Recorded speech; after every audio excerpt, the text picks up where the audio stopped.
fechar os olhos para a realidade que a gente está aí em cada esquina, né? Fazer políticas públicas, por exemplo, políticas públicas de combate, de prevenção. Talvez nós tivemos... Desculpe, pode passar isso.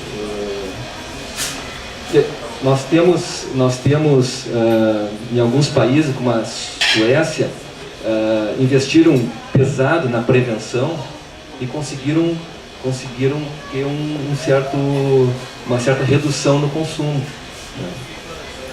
Outros países não. A Holanda, como... Passa para frente. A Holanda, preocupada com o consumo de heroína, liberou a maconha. Aumentou o consumo da maconha, mas diminuiu de heroína. É uma questão muito complexa de lidar com isso aí. Não é fácil. As soluções que se tem no horizonte, né, não são soluções simples para essa questão. Legalizar, como existem discussões, né, não há uma comprovação, não há uma testagem de que a legalização realmente vai acabar com o crime organizado, que seria, por exemplo, um dos motivos disso. Bom, vamos acabar com o crime organizado, vamos legalizar as drogas. Não há uma garantia, não há uma testagem, porque o crime organizado pode migrar perfeitamente para outros setores, né? Ter outras atividades, como a gente viu aí, a capacidade de se organizar e de atuar é muito grande. Então não há uma garantia. O certo é que tem que se pensar em alguma solução. Penso que temos que continuar intensificando o enfrentamento ao tráfico de drogas, mas não dessa maneira, evidentemente, que nós temos até hoje, porque nós temos uma situação, não sei se vai conseguir passar um videozinho que tem ali, que é um caso emblemático, né, que mostra a necessidade urgente de se mudar esse tipo de enfrentamento, que é... Não tem som. Bom, isso foi objeto de uma reportagem, enfim, da mídia aqui de Porto Alegre, de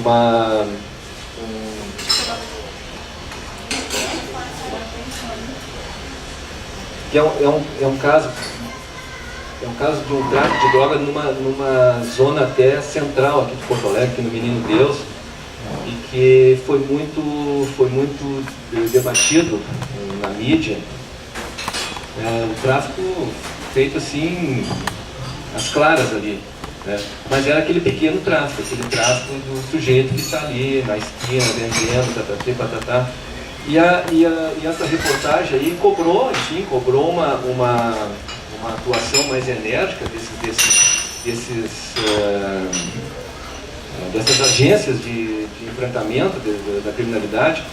E no slide seguinte, acho que a gente pode até passar isso aí. Tenta ir um pouquinho para frente ali nesse mesmo slide, nesse mesmo vídeo. Não, o anterior. Tem cenas ali, do tráfico sendo feito, enfim, ali na rua. E a reportagem cobra, então, uma postura. Acho que não vai conseguir.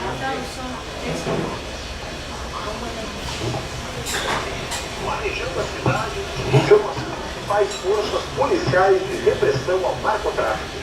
Os repórteres Giovanni Grisotti e Tuto Teixeira mostram a partir de agora flagrante de uma história de ousadia que se arrasta há quase meio século. Bom, aí esse é o detalhe. Ela chama atenção para uma situação que se arrasta há quase meio século. E aí aparece um outro, por favor, ali. De baixo. Peraí, só as perguntas. Há 40 anos atrás, no mesmo lugar, emblemático, 40 anos atrás, no mesmo lugar, acontecia o mesmo tipo de crime, a mesma sistemática. Imagens feitas há mais de 40 anos mostram que o tráfico é um problema que há muito tempo movimenta as forças policiais na região, conhecida na época por Ilhota.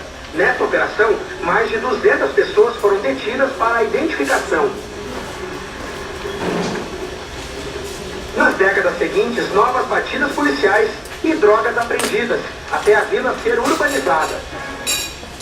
Bom, isso aconteceu 40 anos atrás e aconteceu agora 3 anos atrás. Mesma situação, o mesmo tipo de enfrentamento. E certamente, se a gente for lá agora, está acontecendo, continua acontecendo isso, tal como acontecia há 3 anos, tal como acontecia há 40 anos atrás. A situação não se modificou. Então, esse enfrentamento é que não é mais possível. É possível ter um enfrentamento, evidentemente não se pode, eu acho que não é possível ainda se trabalhar numa perspectiva de descriminalização, né? Mas tem que haver um enfrentamento sério, com planejamento, com inteligência, priorizar apreensões de grandes quantidades de drogas, porque é isso que vai fazer com que haja um abalo na estrutura do tráfico. Não é esse pequeno traficantezinho ali que vai abalar o tráfico. Como eu disse, existe a substituição. Como eu disse, há 40 anos já acontecia o mesmo tipo de enfrentamento, a situação não se modificou. Então, penso que deva haver uma priorização de um enfrentamento mais forte. Isso requer um aparelhamento dessas agências, através de um treinamento, enfim, de uma inteligência, de uma organização capaz de fazer frente a este tráfico, com grandes apreensões de droga, como agora, casualmente, 2 dias atrás aconteceu aqui no estado do Rio Grande do Sul, a apreensão de uma grande quantidade de drogas. Penso que o processo penal tem que ser um processo penal mais adulto, né? E consequentemente mais democrático, em que cada agente, cada ator desse processo penal assuma as suas funções, né? Ou seja, polícia sendo polícia mesmo, cumprindo com a sua obrigação, Ministério Público sendo Ministério Público, não sendo absolutamente dependente da polícia, né? Atuando dentro da sua competência, sendo parte no processo, defesa sendo defesa e juiz sendo juiz. Não é possível misturar esses atores, que em muitas situações essas funções se misturam, né?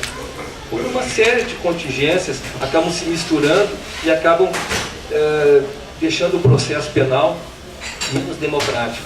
Então eu penso que a nível intrínseco tem que se buscar um processo penal democrático, tem que se tentar avançar em cima dessas questões, tensionando o sistema, né? Tensionando o sistema. Não é possível continuar um processo penal e um enfrentamento penal como vem sendo feito ainda. Quer dizer, como eu vi agora semana passada, e fiz essa pesquisa empírica e constatei que os casos continuam exatamente iguais. E se for fazer daqui a 1 ano, daqui a 2 anos, se não tiverem um outro redimensionamento, vão continuar sendo iguais. Então é preciso mais do que nunca uma mudança de olhar para o processo penal.